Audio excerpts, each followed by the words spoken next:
Vamos a abrir la Biblia en Ezequiel capítulo 28. Ezequiel capítulo 28. Libro profético.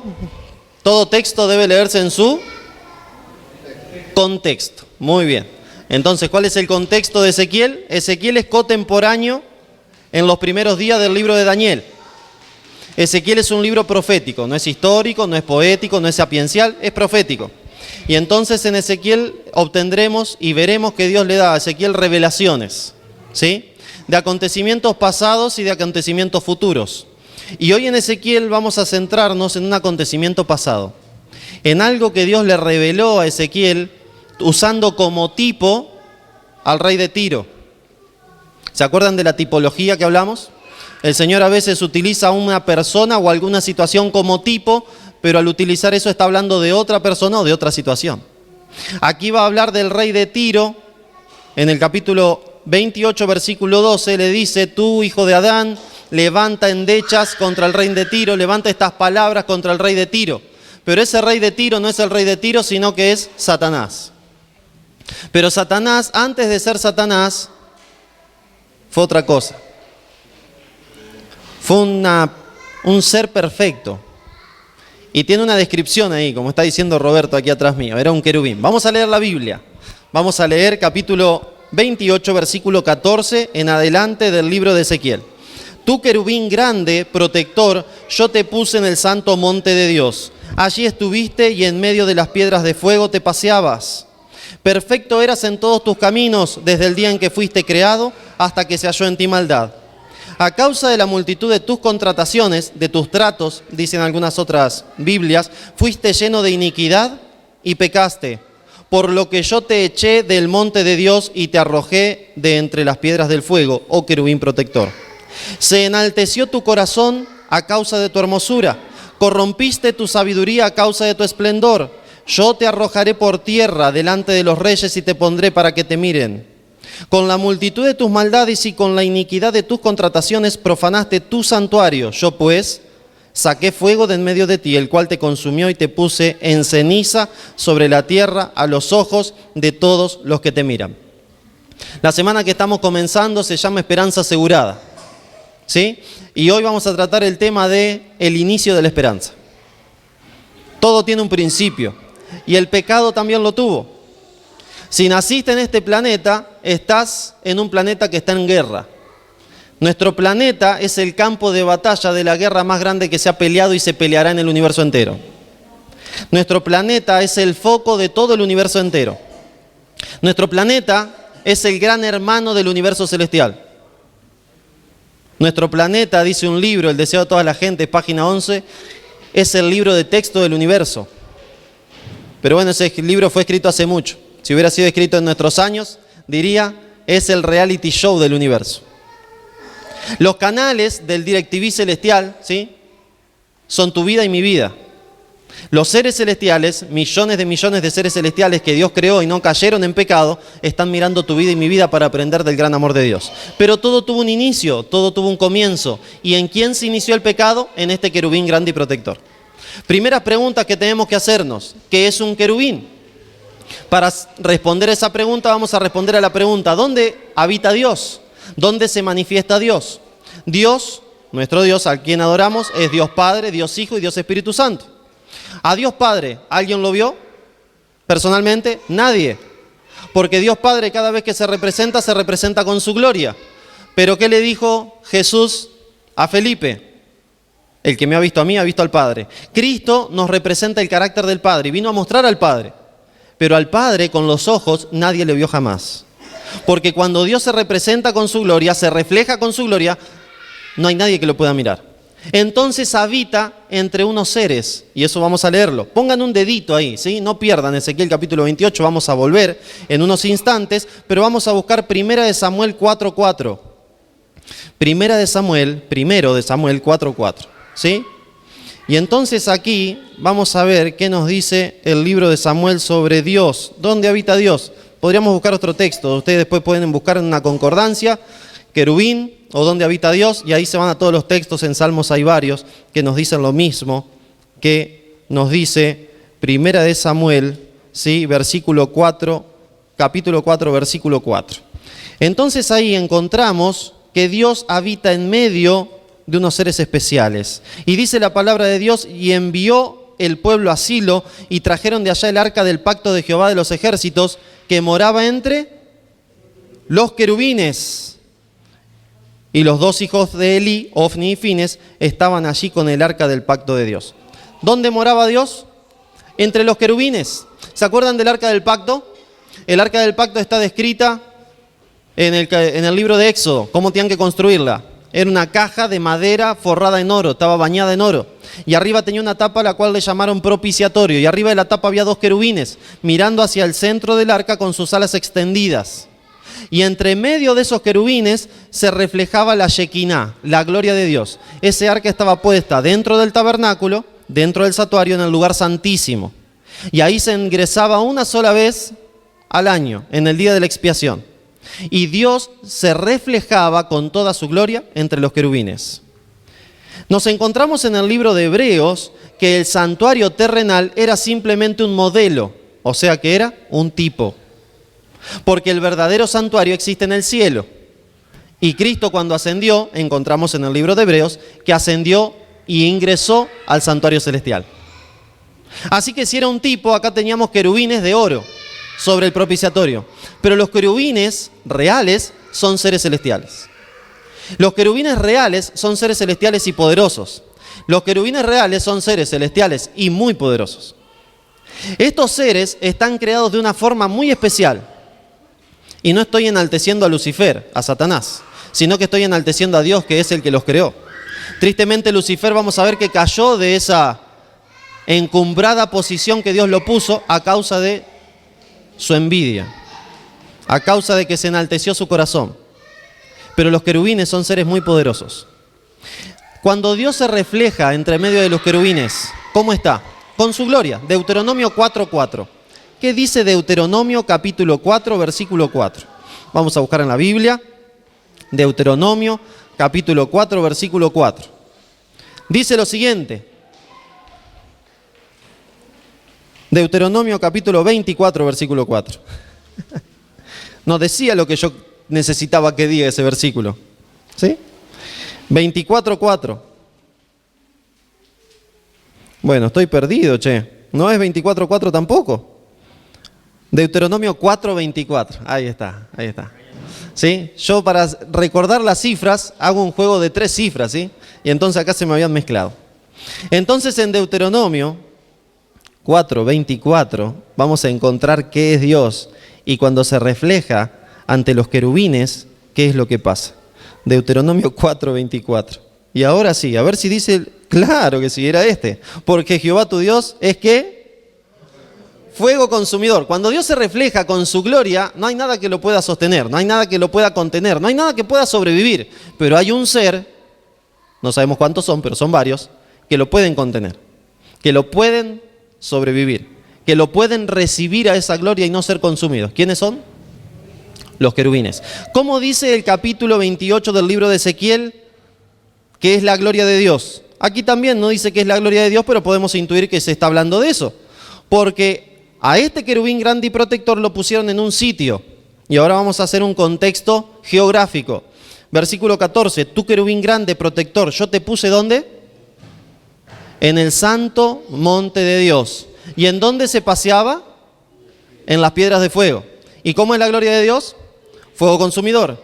¿Y dónde habita Dios? Entre los querubines. Podemos intuir entonces que Lucifer se paseaba ¿dónde? En la gloria de Dios. Así que Dios creó unos seres tan poderosos que su misma gloria no los puede consumir. Por eso es curioso cuando leemos en el versículo 18 que Dios saca fuego de en medio de Lucifer para quemarlo y hacerlo ceniza. Porque si Dios lo tiene que destruir con su gloria, no lo puede destruir, porque lo creó de tal forma de que su misma gloria no lo pueda destruir. Así que ahora vemos que la obra extraña que hará Dios al final de los tiempos, al destruir el mal y el pecado, es realmente extraña. ¿Por qué? Porque tiene que crear, tiene que inventar, tiene que generar un fuego aún más poderoso que su misma gloria para poder consumir a uno de estos seres que Él creó perfectos y rectos delante de Él, a un querubín. Que porque se enalteció su corazón, a causa de su hermosura, a causa de su esplendor, pecó. ¿Qué es el pecado? Sería la pregunta, ¿no?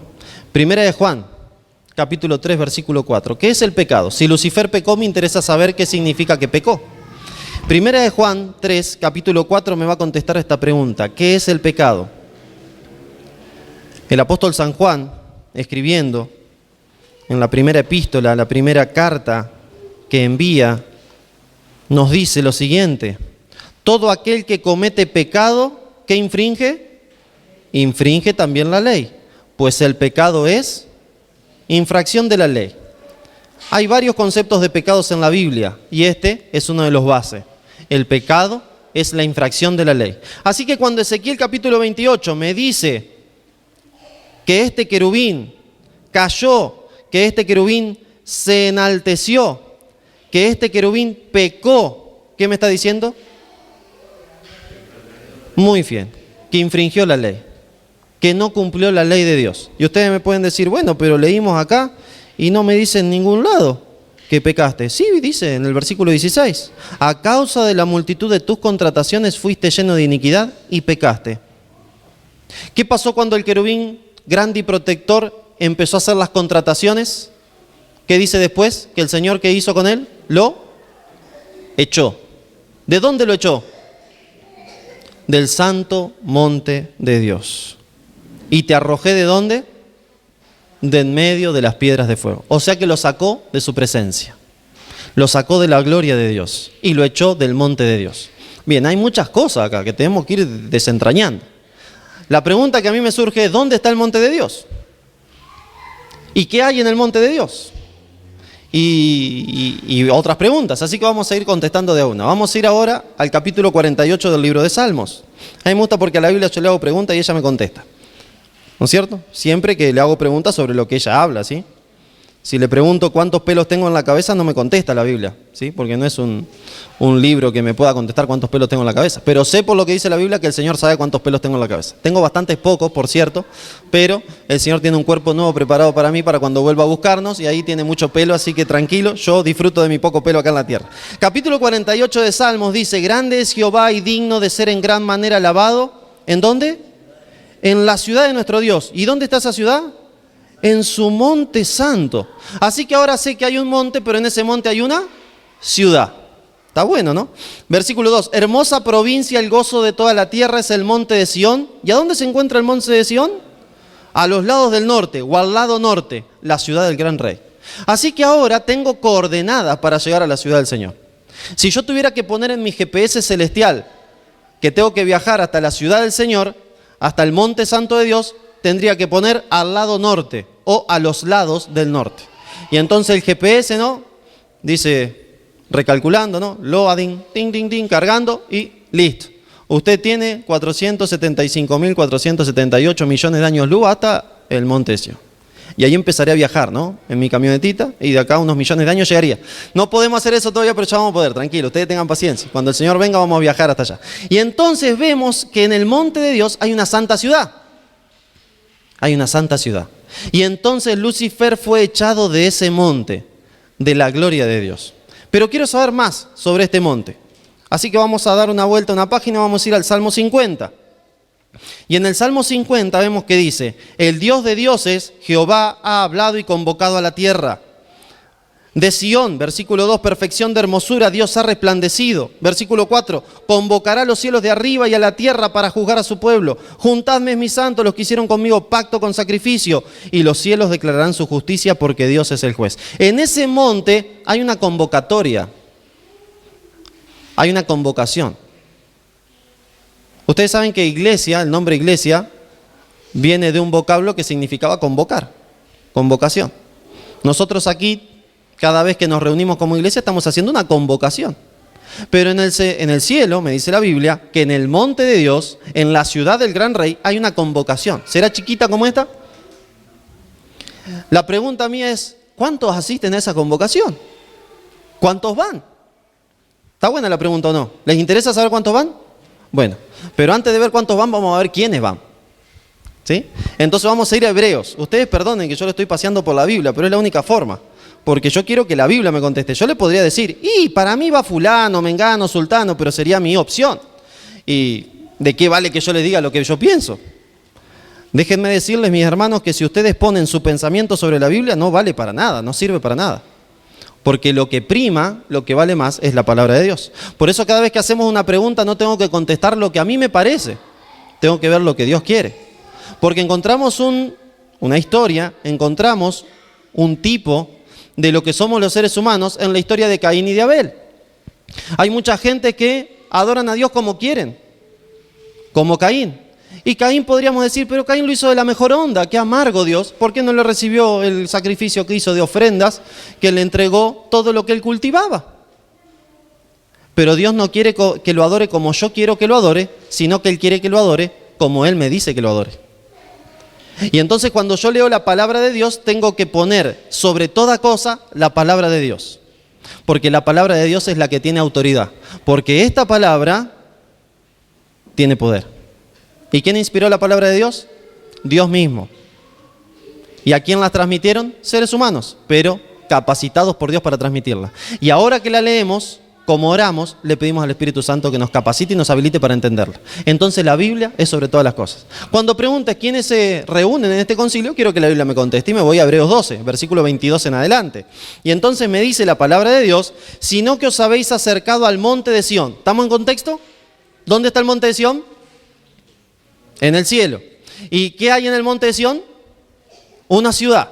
Muy bien. Y entonces acá el apóstol Pablo me dice que me ha acercado al monte de Sión, a la ciudad del Dios vivo, Jerusalén el celestial. Ya tenemos el nombre de la ciudad. Cuando me voy acercando, después de esos millones de años que estuve viajando y voy en la camioneta, veo que dice, bienvenido a Jerusalén la celestial. Así que no me tengo que centrar mucho en Jerusalén la terrenal, ¿no? Que está allá en Palestina, que sufrió muchos ataques y demás, sino que me tengo que centrar en Jerusalén, ¿cuál? La celestial. Ustedes vieron qué pasa con los GPS, ¿no? No sé si alguna vez han usado GPS, pero los GPS por ahí te mandan para donde creen que uno tiene que ir, porque uno no lo sabe utilizar demasiado bien. Y entonces, si le pongo Jerusalén, simplemente capaz que me manda a Palestina. Mira qué corto el viaje. Yo que pensé que quedaba más lejos el cielo. Y me voy y caigo a Palestina. No, pero yo no quería venir a esta.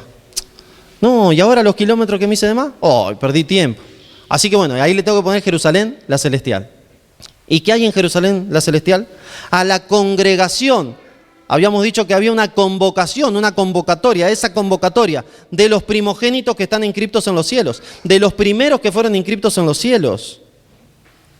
A Dios, el juez de todos, a los espíritus de los justos hechos perfectos, a Jesús, el mediador del nuevo pacto, y a la sangre rociada que habla mejor de la de Abel. En esa ciudad celestial hay un lugar donde se convocan personas, seres por lo menos. Y esos seres son los primogénitos inscriptos en los cielos. Y esos primogénitos inscriptos en los cielos son los primeros seres creados por Dios en algún lugar, en algún punto del universo, y se convocan. Millares de ángeles también dice que se convocan. ¿Cuántos se convocarán? Vamos al libro de Daniel. Y con ustedes estamos estudiando el libro de Daniel. Vamos por el capítulo 6, pero ahora vamos a hacer un tráiler del capítulo 7 de Daniel, ¿sí? Y vamos a ver algo hermoso del libro de Daniel, capítulo 7, y es el foco del libro de Daniel en el capítulo 7. Me dice que Daniel en el capítulo 7, versículo 9 en adelante, estuvo mirando hasta que fueron puestos tronos. ¿Quiénes se sientan en los tronos? Reyes, príncipes, personas importantes, ¿sí?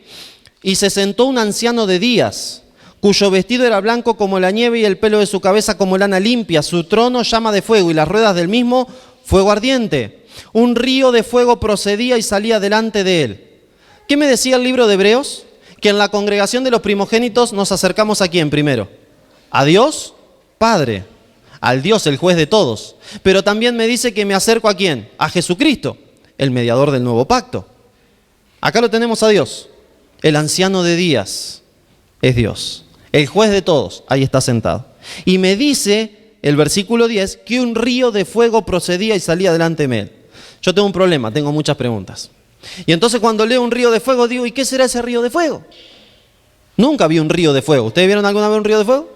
Bueno, yo tampoco. Vi ríos de agua, pero ¿qué será un río de fuego? Pero no me tengo que acordar de que me tengo que contextualizar. ¿En qué libro estoy leyendo? Daniel. Y entonces Daniel es un libro profético. Y los libros proféticos utilizan muchos símbolos. Y a los símbolos hay que interpretarlos por medio de la Biblia, por medio de la palabra, no lo puedo interpretar como yo quiera. Y entonces cuando yo digo un río de fuego procedí y salí delante de él, ¿qué será esto? ¿Qué será esto? Hebreos 1:7, pongan un dedito, ya volvemos a Daniel. ¿Ya están mareados? ¿No? Bueno, vamos todavía. Hebreos 1:7.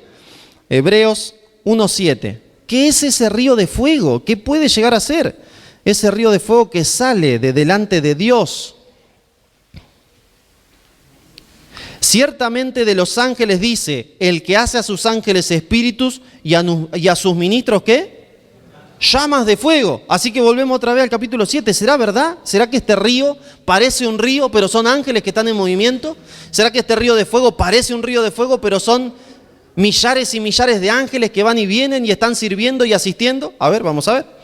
Un río de fuego, capítulo 7, versículo 10 del libro de Daniel, procedía y salía delante de él, del anciano de días que está sentado, que es Dios Padre, el juez de todos. Millares de millares le servían y millones de a millones asistían delante de él. El juez se sentó y los libros fueron abiertos. Millares de millares. Bueno, no me da la cabeza para pensar cuánto es un millar de millar. Pero vamos a hacer un esfuerzo sobrehumano y vamos a pensar cuánto es un millón de un millón. ¿Sí? ¿Me acompañan en este esfuerzo? Bien, vamos a imaginarnos una planicie bien grande. A ver, tengo una ilustración, capaz que sirve. ¿Cuántos de ustedes vieron la película Yo Robot? Muy bien, bueno, va a servir, la mitad y la mitad no. Entonces vamos con lo otro y después les cuento lo de Yo Robot. Entonces vemos una planicie bien grande. ¿Han visto algún ejército formado en sus filas? ¿Sí? Y entonces miramos y vemos que hay 10 personas, una al lado de la otra, bien paradita enferma. ¿Sí? ¿Ya se imaginaron las 10 personas? Ahora tenemos 100 personas. Paradita, una al ladita de la otra, en firme. ¿Y ahora cuánto tenemos? 1000 personas. ¿Cuántos serían 1000 personas? Paradita, una al lado de la otra. Cada uno podemos ocupar unos 50 centímetros, ¿no? Así que si tenemos 1000, tenemos 500 metros. Así que tenemos 5 cuadras de personas, una al ladita parado al lado de la otra, juntito así. ¿Cuántos tenemos ahí? 1000. ¿Cuánto tenemos? 5 cuadras. Así que vamos un poquito más, ¿no? Vamos a 10.000. Bueno, y ahora tenemos 5 kilómetros, ¿no? Entonces tenemos 5 kilómetros de personas una al ladito de la otra. Se le ven todas las narices así, chiquitas como la mía, ¿no? Así. Y entonces se ven y están una al ladito de la otra. Todos en firme. ¿Cuántos tenemos? 10.000. Pero ahora tenemos 100.000. 100.000, 50 kilómetros. 50 kilómetros de personas, así, una al ladita de la otra. Toda una paradita al lado de la otra. Pero ahí tenemos 100.000, vamos por el millón. Y ahora tenemos 1.000.000. 500 kilómetros de una persona al ladito de la otra, parada y parada, al ladito de la otra, así, en firme. ¿Ya lo tienen? ¿Cuántos tenemos así? 500 kilómetros de una persona, pero eso es 1.000.000. Yo le dije que nos teníamos que esforzar por pensar 1.000.000 de millón. Entonces, detrás del primero hay 500 kilómetros para atrás, 1.000.000. Detrás del segundo, 500 kilómetros para atrás, 1.000.000. Detrás del tercero, 500 kilómetros para atrás, 1.000.000. Entonces tenemos un cuadrado de 500 kilómetros por 500 kilómetros que está todo lleno de gente. Y eso es 1.000.000 de 1.000.000. Pero no me alcanza, porque acá me dice que hay millares de millares. Los que sirven son eso. Y millones de millones los que asisten, porque pusieron trono. Así que los que asisten vienen, se sientan en su trono, y entonces viene el que sirve, ¿no? ¿Se quiere servir un canapé, un sanguchito, un tecito? Ahora, espere que terminen de pasar los anuncios y ya arrancamos con la reunión. Listo, muchas gracias. Gracias. Entonces son millones de millones los que asisten y millares de millares los que sirven. Y acuérdense que los ángeles se mueven a velocidades extremas. Porque vamos a leer cuando lleguemos al libro de Daniel, que Daniel se pone a orar y en el momento en que se pone a orar, el ángel sale y llega. Eso me quiere decir que la velocidad de los ángeles es muy rápida. Y entonces puedo entender por qué el río de fuego parece un río de fuego, porque no se alcanza a ver que son ángeles. Y como los ángeles son llamas de fuego, los ministros de Dios son llamas de fuego, parece que es un río, pero no es un río. ¿Estamos bien hasta acá? Contexto geográfico. ¿Dónde nos encontramos? En el cielo. ¿A dónde? En el monte de Sión. ¿Y a dónde estamos? En la ciudad del Gran Rey. ¿Y qué hay en la ciudad del Gran Rey? Una convocatoria, una asamblea. ¿Y quiénes están ahí? Los primogénitos. ¿Y quiénes más están ahí? Ángeles y ministros de Dios. ¿Estamos bien? ¿Quién estaba en ese monte de Sión cuando fue creado? Lucifer. ¿Por qué le decimos Lucifer? Vamos a Isaías. Isaías capítulo 14. Isaías capítulo 14. A ese reloj le vamos a hacer algo, mis hermanos. Sáquenle la pila. Isaías capítulo 14. Vamos a leer qué nos dice la palabra de Dios. Versículo 13. Tú que decías en tu corazón, versículo 12. ¿Cómo caíste del cielo, oh lucero, hijo de la mañana? De ahí viene el nombre Lucifer, hijo de la mañana. Cortado fuiste por tierra, tú que debilitabas a las naciones. Tú que decías en tu corazón, subiré al cielo. En lo alto, junto a las estrellas de Dios, levantaré mi trono. Y en el monte del testimonio me sentaré. ¿A dónde está ese monte? A los lados del norte, o al lado norte.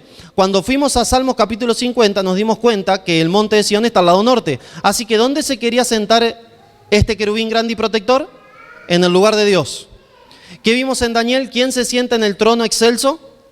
Dios, porque es el juez de todos. Y ante él asisten todos los demás. ¿Y a dónde quería levantar su trono Lucifer? En ese mismo lugar. En ese mismo lugar. O sea que Lucifer quería gobernar el universo. Porque le vamos a llamar así, concilio celestial, la convocación celestial se reúne en el monte de Sión, en Jerusalén la celestial. Y ahí se deciden todos los asuntos del universo. Y se deciden los asuntos del planeta Tierra. El foco del concilio celestial hoy, y hace por lo menos 6.000 años, somos nosotros, los seres humanos, y el planeta Tierra. Desde que pecamos, nosotros somos el foco. Pero no nos adelantemos, vamos a ver qué más nos dice. ¿Qué dijo? Subiré a lo alto, junto a las estrellas de Dios levantaré mi trono. ¿En qué libro estamos? En Isaías. ¿Es un libro histórico? Profético. Los libros proféticos tienen muchos símbolos, y a los símbolos hay que interpretarlos. ¿Junto a qué quería poner su trono? Junto a las estrellas de Dios. ¿Qué son las estrellas? Apocalipsis 1:20. Los ángeles. ¿A dónde están los ángeles en convocación? En el monte de Sión. ¿A dónde? En el concilio celestial. Está bueno, ¿no? ¿Vamos bien? Versículo 14. Sobre las alturas de las nubes subiré y seré semejante al Altísimo. El querubín grande y protector le nació envidia, se enalteció su corazón a causa de su hermosura. Se vio tan poderoso. Era el sello de la perfección. Lo más grande que Dios creó fue el querubín grande y protector. Ezequiel capítulo 28. Es más, cuando lo crea con música. Miren qué interesante esto. Ezequiel capítulo 28. Versículo 12. Hijo de hombre, levanta endecha sobre el rey de Tiro y dile. El rey de Tiro viene a ser el tipo de Lucifer. Porque Dios ahora va a hablar contra el rey de Tiro, pero es una tipología. Lo va a usar al rey de Tiro como ejemplo, pero está hablando del querubín. Porque el rey de Tiro no es un querubín. Tú eras el sello de la perfección, lleno de sabiduría y acabado en hermosura. En Edén, en el huerto de Dios estuviste. ¿Dónde estuvo también? En Edén. Interesante, ¿no? De toda piedra preciosa eres tu vestidura. De cornerina, topacio, jaspe, crisólito, berilo, ónice, zafiro, carbunclo, esmeralda y oro. Los primores de tus tamboriles y flautas estuvieron preparados para ti en el día de tu creación. El sello de la perfección. Si me dice que es el sello de la perfección, ¿qué me quiere decir? ¿Que era lo mejor? La frutillita del postre, diríamos nosotros, ¿no? En Argentina. El sello de la perfección, lo mejor que Dios creó fue el querubín grande y protector. Hasta con música lo creó. Los primores de tus tamboriles estuvieron preparados y flautas. Si fue creado con música, ¿sabrá algo de música el querubín grande y protector? ¿Qué piensan ustedes? Sabe mucho de música. En la semana vamos a hablar de qué tiene que ver eso con nosotros, ¿sí? A lo largo de la semana. Entonces nos encontramos, Ezequiel capítulo 28, volvemos. Ahora lo que nos estaba diciendo en el versículo 14, 15 y 16, que Lucifer peca a causa de que se enalteció su corazón, pero peca también a causa de sus contrataciones. Estas palabras contrataciones, ¿qué querrá decir? Bueno, vamos a arrojar un poco de luz sobre esto. Vamos a ir a Primera de Juan, capítulo 3, versículo 8. ¿Sí? Primera de Juan, capítulo 3, versículo 8. Dejen un dedito ahí. Y vamos a ver qué me dice de Lucifer. Ahora el diablo, ahora Satanás. Lucifer, Primera de Juan, capítulo 3, versículo 8. La palabra de Dios dice: el que practica el pecado es del diablo, porque el diablo peca desde el principio. Para esto apareció el Hijo de Dios, para deshacer las obras del diablo. Así que el diablo, ¿desde cuándo peca? Desde el principio. Pero a ver qué más dato puedo sacar de la Biblia. Segunda de Pedro 2:4. Segunda de Pedro, ahí pegadito, 2, versículo 4. Me dice el apóstol Pedro, inspirado por el Espíritu Santo, porque si Dios no perdonó a los ángeles que pecaron, sino que arrojándolos al infierno los entregó a prisiones de oscuridad para ser reservados al día del juicio. Así que, ¿qué hizo? Pecó. La pregunta es, ¿cómo pecó? A causa de las contrataciones. ¿Y qué significan las contrataciones? Tratos. ¿Qué significan esos tratos? Estar charlando con alguien y hacer un trato. ¿Yo puedo hacer un trato solo? No, necesito de otra persona por lo menos. ¿Y con quién hizo tratos Lucifer? Con un montón de seres celestiales, con ángeles. Y después de que Lucifer hizo todos estos tratos, Dios lo echó del santo monte de Dios. ¿Fue fácil echarlo? No. Hubo una lucha para poder echarlo. Apocalipsis, capítulo 12, versículo del 7 al 9. Hubo una lucha en el cielo. Hubo una lucha en el cielo. Cuando Satanás, que todavía no era Satanás el enemigo de Dios, sino que era Lucifer, nace en él el pecado, esa cosa que él no entiende. Lucifer era un querubín perfecto, nunca había pecado, nunca había tenido envidia, pero nace el pecado. Sería interesante estudiar cuándo nació el pecado en el corazón de Lucifer. ¿Qué tiene la Biblia para decirme? No tenemos tiempo hoy para hacerlo, ni en la semana tampoco, pero algún día, si el Señor lo permite, lo haremos. Y eso lo podemos buscar en Hebreos capítulo 1, en Salmos capítulo 2, versículo 7 y en otros versículos. ¿Por qué? Porque Lucifer le nació envidia por Miguel. Lucifer envidió a Miguel. ¿Y quién es Miguel? El nombre Miguel significa quién es como Dios. ¿Quién como Dios? Y entonces significa que Miguel es Cristo. Así que en el corazón de Lucifer nace envidia en Cristo. Pero imagínense ese primer día donde le nace la envidia. Sentimiento raro. Como la primera vez que nace envidia en nuestro corazón, como la primera vez que nace algún deseo malo en nuestro corazón y nunca lo tuvimos. Nos sentimos extraños, nos sentimos incómodos, nos sentimos sucios. ¿Qué tenemos que hacer en ese momento? Acudir a Cristo urgente, acudir a Dios urgente y decirle: Señor, me siento extraño, me siento incómodo con esto. Ayúdame. Pero Lucifer tristemente no hizo eso. Se guardó ese sentimiento y empezó a formar rencor. Y entonces la plantita de pecado que había nacido en su corazón, vamos a imaginarnos que Lucifer tiene un corazón como el mío y como el tuyo, empezó a crecer y a crecer. Y era como una de esas enredaderas que se pegan en las paredes. Se le empezó a pegar por las paredes del corazón hasta que cubrió todo su corazón y entonces fue todo cubierto por pecado. Y entonces empezó a hacer contrataciones, empezó a decirle a los ángeles de Dios que él era mejor que Cristo y que él era mejor que Dios. Pecó. ¿Qué es el pecado? Leímos la infracción de la ley. Así que indudablemente Lucifer habló en contra de la ley de Dios. Él dijo: no, esta ley es demasiado rígida para nosotros. Si nosotros no fuéramos gobernados por él, un ser despótico, un ser autoritario, nosotros seríamos más felices. Imagínense, yo soy el querubín grande, protector, soy el más grande que todos. Y ahora Miguel, ¿quién como Dios? ¿Por qué él? Y entonces, a causa de la multitud de las contrataciones, se engañó a una parte de los ángeles del cielo. Capítulo 12 del libro de Apocalipsis, versículo 3. También apareció otra señal en el cielo. He aquí un gran dragón escarlata que tenía 7 cabezas y 10 cuernos y en su cabeza 7 diademas. Y su cola arrastraba la tercera parte de las estrellas del cielo y las arrojó sobre la tierra. ¿Qué son las estrellas del cielo?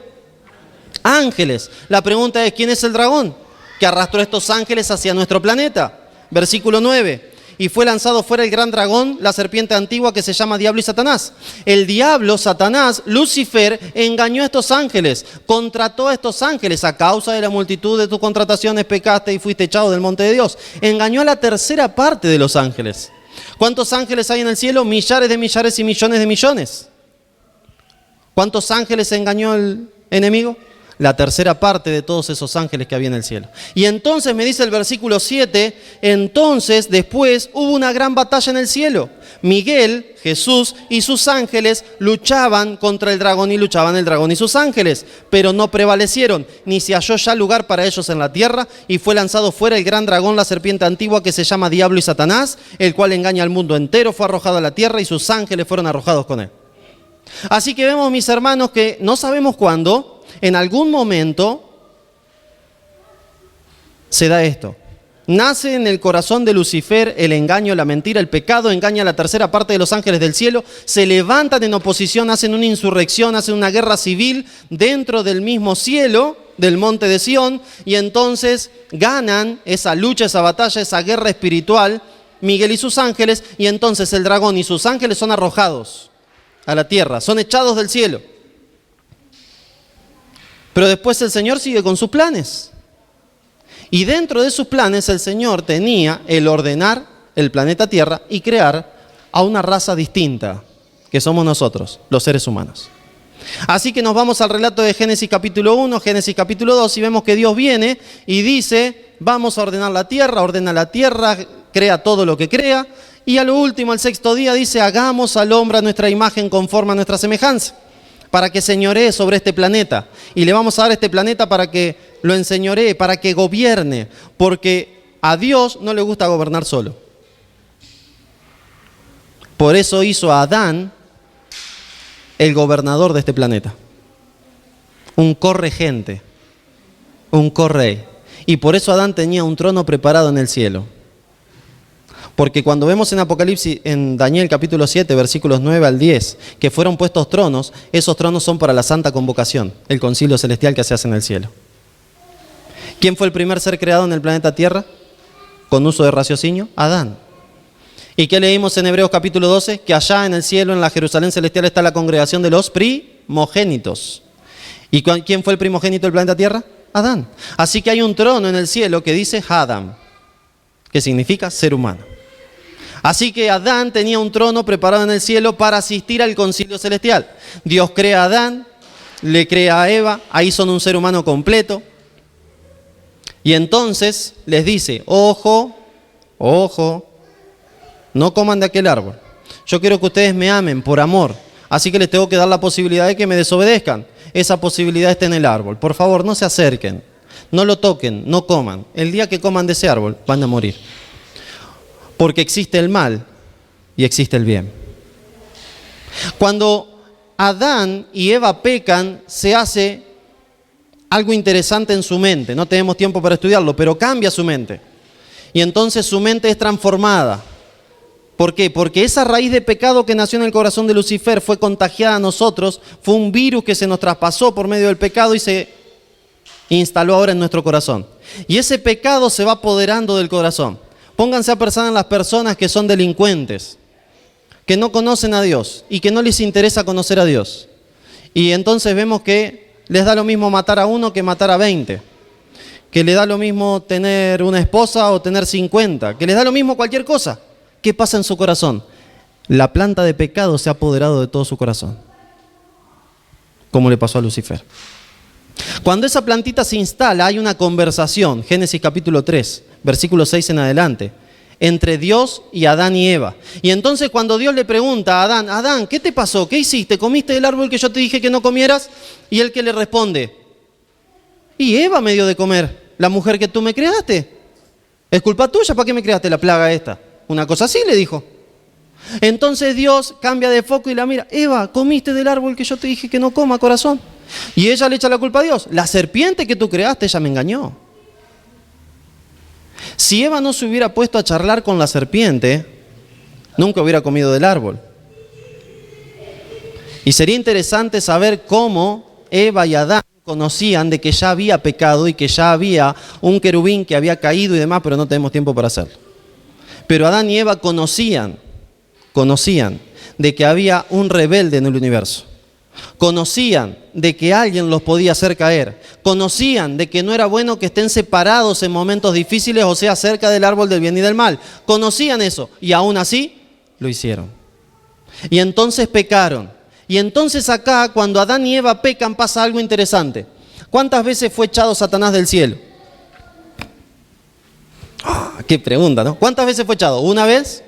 Una vez fue echado, ¿no? Recién vimos que fue echado. No sabemos cuándo fue echado, pero déjenme decirles que fue echado 2 veces del cielo Satanás. Porque cuando él lo hace pecar a Adán y a Eva, adquiere el derecho legal para asistir al monte de Sión. ¿Cuál era el deseo en el corazón de Satanás? ¿Gobernar qué? El monte de Sión. poner su trono ¿dónde? ¿Dónde está el trono de Dios? ¿Y dónde está el trono de Dios? En el monte de Sión, en Jerusalén la celestial, en la congregación de los primogénitos, en el concilio celestial. Pero Satanás no tenía más acceso al concilio celestial. Pero cuando hace a pecar a la humanidad, tiene acceso al concilio celestial. ¿Cómo encontramos eso? Lucas, vamos a Lucas. Capítulo 4, versículo 6. Nos encontramos en el contexto de la tentación de Jesús en el desierto. Lucas capítulo 4, versículo 6. Y le dijo el diablo: a ti te daré toda esta potestad y la gloria de todos estos reinos, porque a mí me ha sido entregada y a quien quiero se la doy. ¿Y quién se lo entregó? Adán. ¿Quién era el rey, el representante, el primogénito del planeta Tierra? Adán. Cuando él decide pecar, decide darle su corazón, su autoridad, su derecho legal a Lucifer. Y entonces ahora el email que le llegaba a Adán cada vez que tenía que asistir al concilio celestial deja de llegarle a Adán, porque Adán no puede ingresar más porque cambiaron el código, la contraseña de su casilla de correo, y ahora la tiene Lucifer.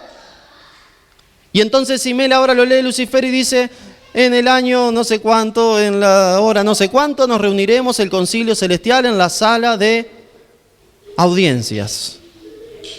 Así que lo esperamos, representante del planeta Tierra. Y entonces nos encontramos en Job capítulo 1 que Lucifer asciende nuevamente al concilio celestial, asciende nuevamente a donde él fue echado, asciende nuevamente al monte de Sión.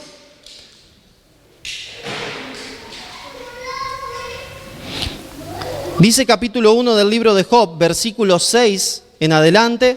Job está justo detrás de Salmos. Y nos dice Job capítulo 1, versículo 6, un día vinieron a presentarse delante de Jehová los hijos de Dios, entre los cuales vino también Satanás. ¿Qué hace Satanás ahí? ¿Por qué está ahí? Porque puede. ¿Por qué puede? Porque le dieron el derecho. ¿Quién le dio el derecho? Adán. ¿Lo pueden echar a Satanás? No. ¿Quieren echarlo? Sí. ¿Están contentos el cielo entero de que Satanás vaya? No, no lo soportan. ¿Hace las cosas bien Satanás cuando va? ¿Está lindo cuando va? No, se pasa chumeando de todo lo que hacen los demás. Es el acusador. ¿Pero le pueden prohibir la entrada? No. No. En esta semana vamos a estudiar cuántas veces por ahí nosotros no podemos echarlo a Satanás de nuestras vidas porque nosotros le dimos el derecho para que esté adentro. En esta semana nos vamos a dar cuenta que muchas veces nuestra vida anda mal porque yo le di el derecho para que él esté manipulando mi vida. Y yo le di el derecho legal para que lo haga. Y entonces, aunque me resisto y aunque no quiero, él lo puede hacer. ¿Cómo es esta situación? Satanás ascendiendo otra vez al monte de Sión, a Jerusalén la celestial, a la congregación de los primogénitos. Y entonces Dios no le echa, sino que se pone a entablar una conversación y le dijo Jehová a Satanás, versículo 7, ¿de dónde vienes? ¿Y qué responde Satanás? De rodear la tierra y andar por ella. O sea, le saca la chapa, ¿no? Vengo de mis dominios. Vengo del planeta al cual represento. Yo puedo estar acá, así que de acá no me mueve nadie. Cuando se cierre la sesión, ahí me tengo que ir, pero de acá no me mueve nadie. Plantado Satanás. Y entonces, ¿qué iba a hacer Satanás al cielo? Es la pregunta. ¿Qué hacía Satanás en el cielo? Pongan un dedito ahí en Job. Vamos a Apocalipsis. Apocalipsis capítulo 12, donde estuvimos recién. ¿Qué hacía Satanás en el cielo? Apocalipsis capítulo 12, mis hermanos, tiene una particularidad. Apocalipsis capítulo 12, versículos del 7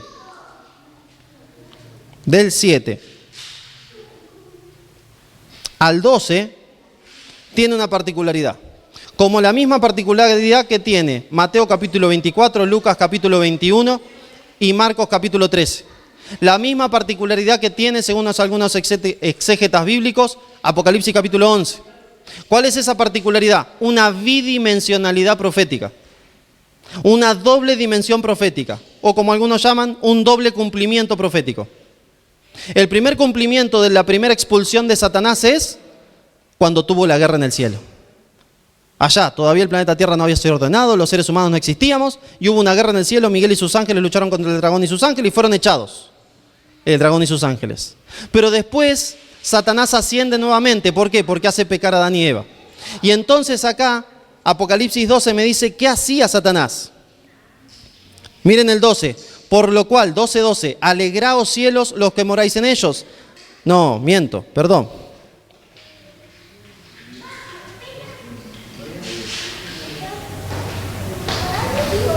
Se me perdió. ¿Dónde está?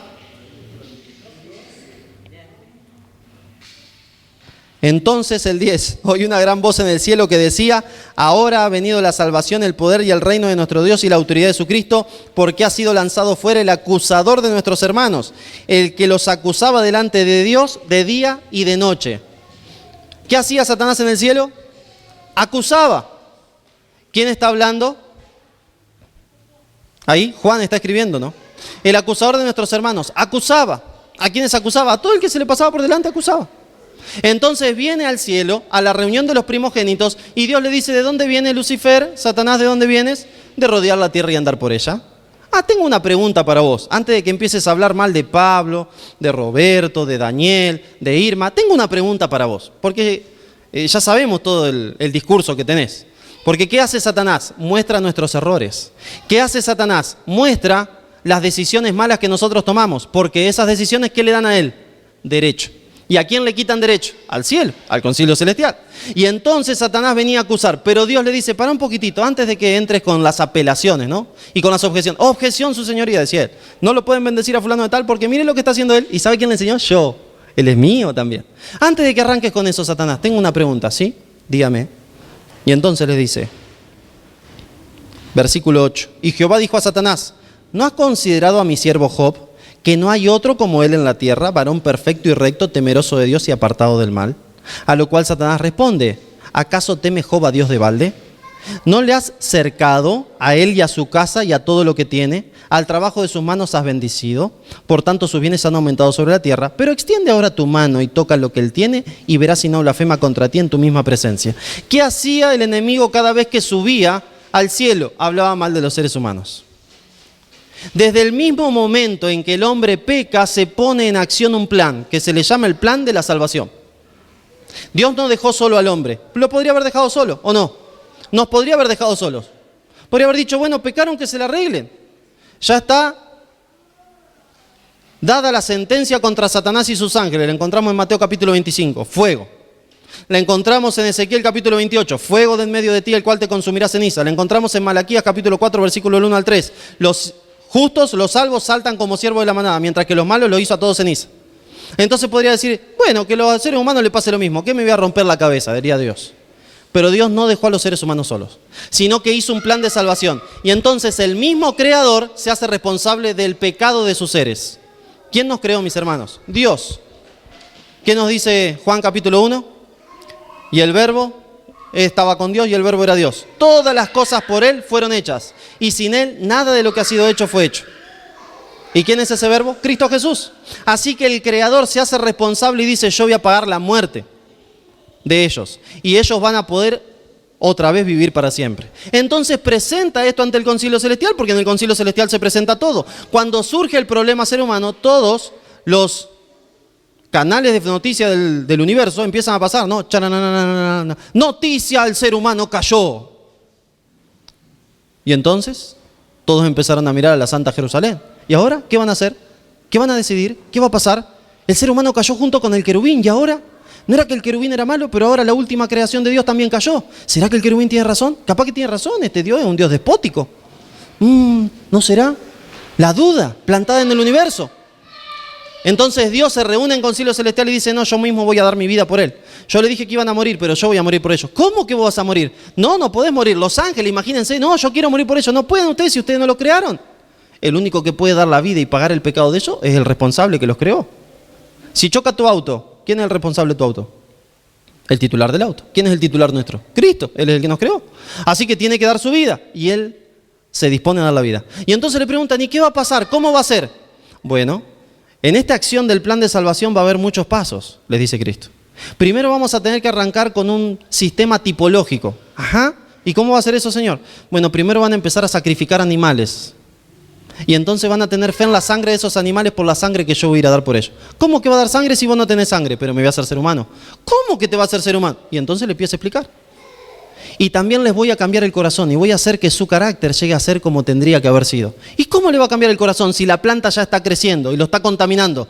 Le voy a dar otra naturaleza donde la planta todavía no creció. ¿Y cómo va a hacer eso? El Espíritu Santo va a ser el encargado de hacer eso. Plan de salvación. Hoy no vamos a hablar del plan de salvación, son trailers nomás, ¿sí? Y entonces empieza a decirle todo el proceso. Y entonces, ¿qué hacía Satanás? Trataba de machacar el plan. Y a todos les decía, el plan de salvación no sirve. Ustedes no conocen a los seres humanos, yo los conozco. ¿Dónde vive Satanás y los demonios? En los seres humanos. Capítulo 12 del libro de Mateo, versículos 43, 44 y 45.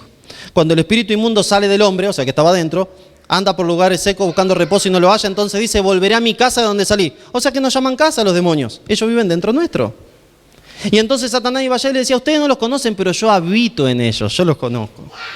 Y este Job del cual habla el juez, ustedes no lo conocen. Ese le sirve a Dios porque le conviene. Creo que no le va a convenir. Si yo ni me le puedo acercar, tengo todo un campamento de ángeles que lo tengo rodeado. Ninguno de mis chicos se puede acercar, de los demonios. Pero, Señor, decí la verdad. Estira la mano y déjame que yo le toque todo lo que tiene a ver si no va a blasfemar tu nombre. Si este es un chanta. Ustedes porque no lo conocen. Todo el universo escuchando eso. ¿Qué le dijo Dios? Adelante, no lo toques a él.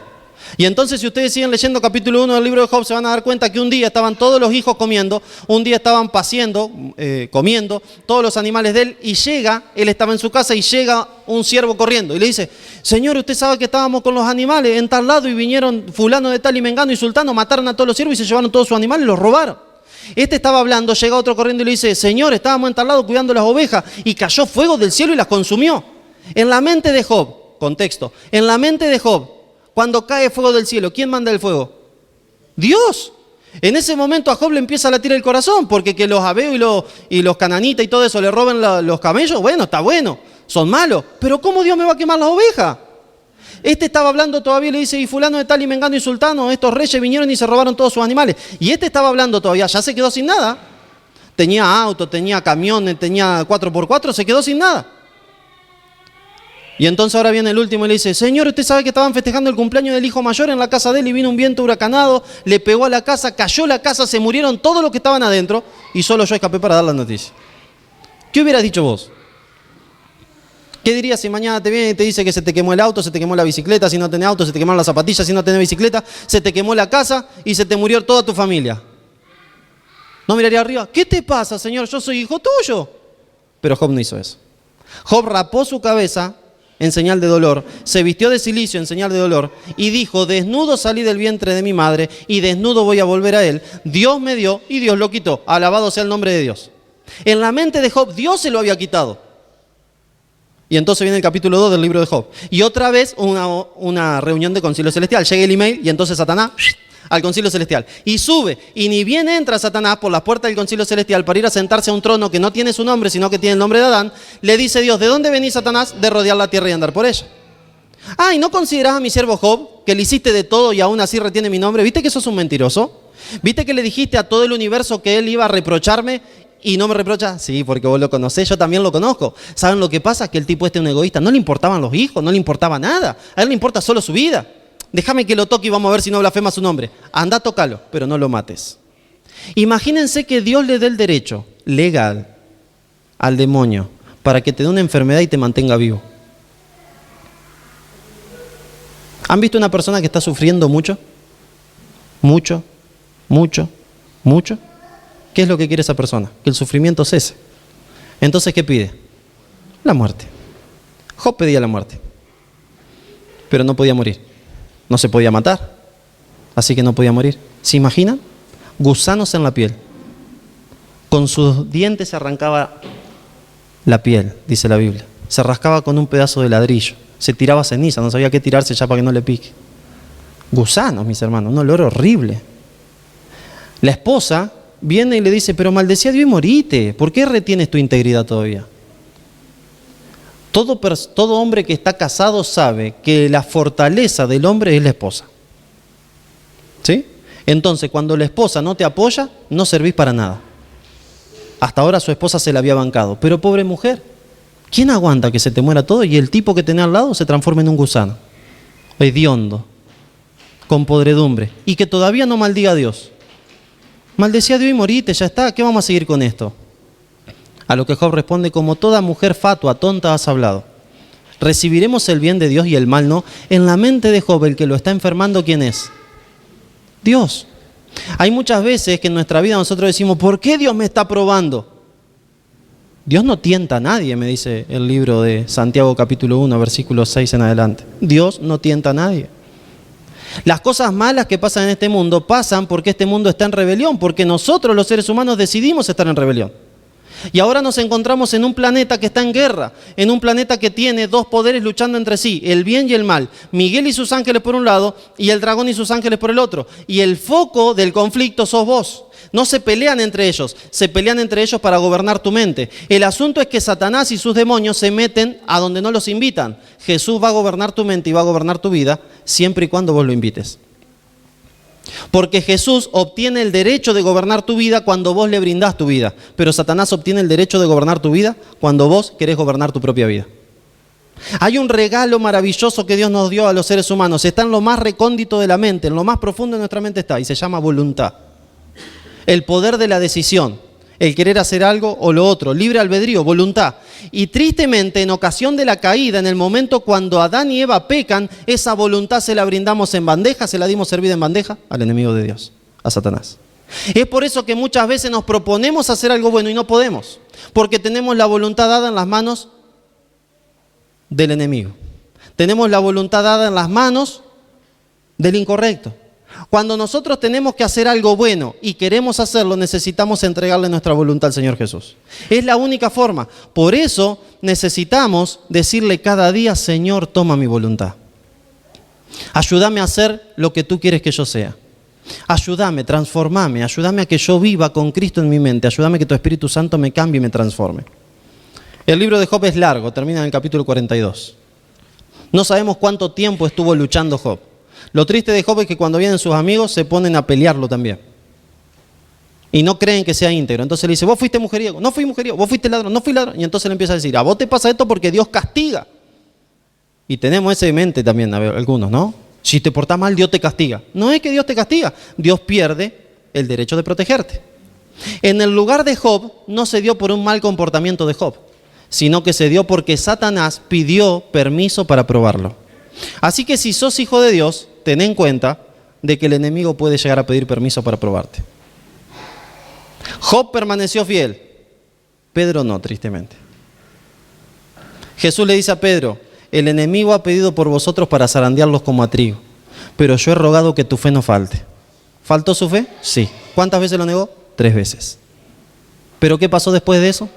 Lloró amargamente y el Señor lo transformó. Entonces, si somos como Job, gloria a Dios. Si somos como Pedro, gloria a Dios.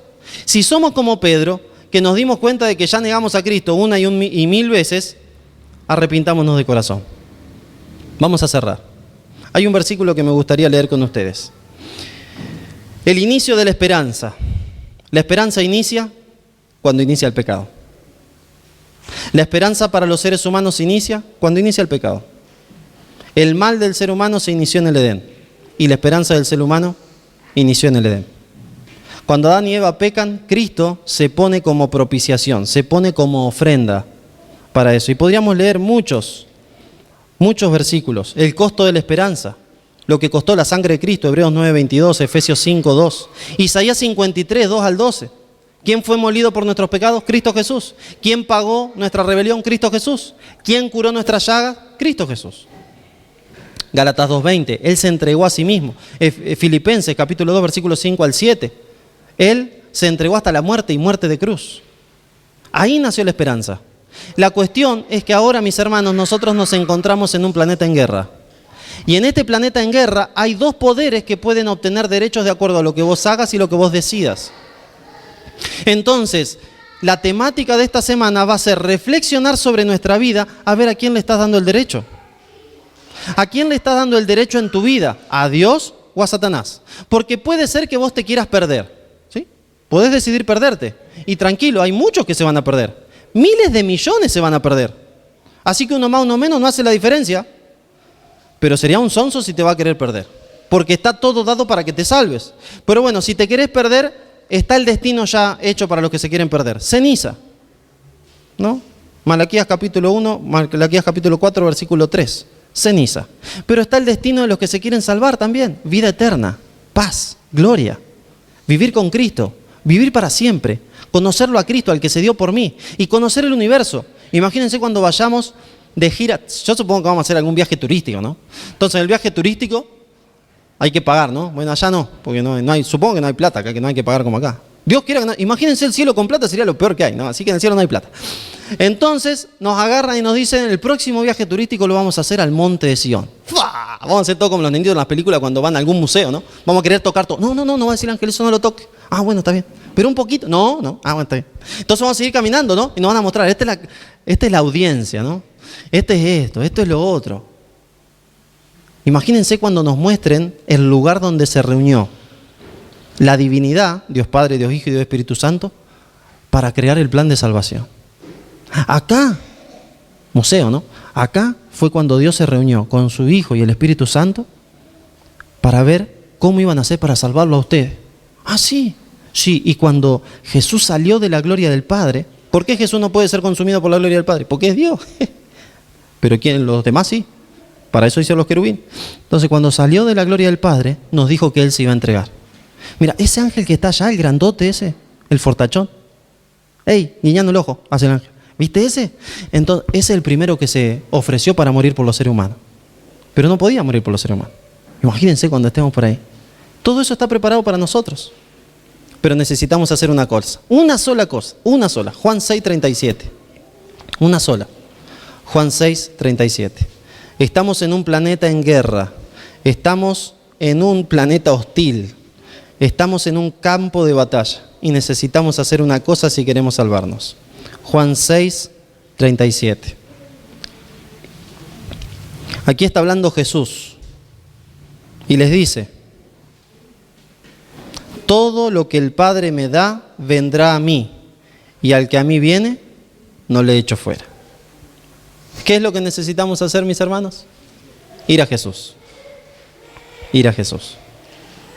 Y yo les pediría que reflexionemos 20 segundos en nuestra vida personal. En esta semana vamos a ver que hay derechos individuales que vos le das solo para vos. Derechos a Dios o al enemigo, solo para vos. Pero hay derechos que vos se lo das en conjunto, colectivo, corporativo, para tu familia también. Los que tenemos padres de niños chicos que no deciden por sí mismos todavía, tenemos que tener cuidado. Porque con los derechos que le damos en nuestra vida, el enemigo adquiere derecho a nuestros hijos también. Derecho corporativo. Pero también como iglesia le podemos dar derecho corporativo. Entonces, ¿cuál es la forma de darle todo el derecho a Jesús? Ir a Jesús. Ir a Jesús. ¿Cuándo? Cada día. Acuérdense que los seres humanos vivimos a un día. Desde que entró el pecado, de un día. ¿Sabes si va a estar vivo mañana? No tenés idea. Entonces, dale tu vida a Jesús hoy. Y mañana, si por la gracia de Dios abriste los ojos, y por favor ábranlos, pues si no nos arruinan el día todo, tenemos que ir al velorio, se nos viene atrás la semana de oración, ¿ok? Nadie se me muera mañana, hermano, ¿ok? Bueno, entonces, si por la gracia de Dios abriste los ojos, ahí es el momento. Señor, acá estoy. Vengo a ti, a tus pies, entrego mi vida, entrego tu voluntad en mis manos. Reflexionemos por 30 segundos. ¿Hay algo? No me digas nada. Deja la cabeza quieta. ¿Hay algo en tu vida que tengas que entregar a Jesús? ¿Hay algo en tu vida que todavía no le hayas entregado a Jesús? No trates de cambiarlo. No trates de cambiarlo, porque no podés cambiarlo. Dice la Biblia que el leopardo, por más que se esfuerce, no va a tener una raya como el tigre, va a tener manchas. Y dice la Biblia que por más que te esfuerces, no va a cambiar ni un pelo de tu cabeza. Lo podés pintar, pero la naturaleza de tu pelo va a seguir siendo la misma. No podés cambiarlo. Entonces, ¿qué hacer? Si hay algo en tu vida que no le entregaste a Jesús, llévaselo a Jesús. Y así como estás.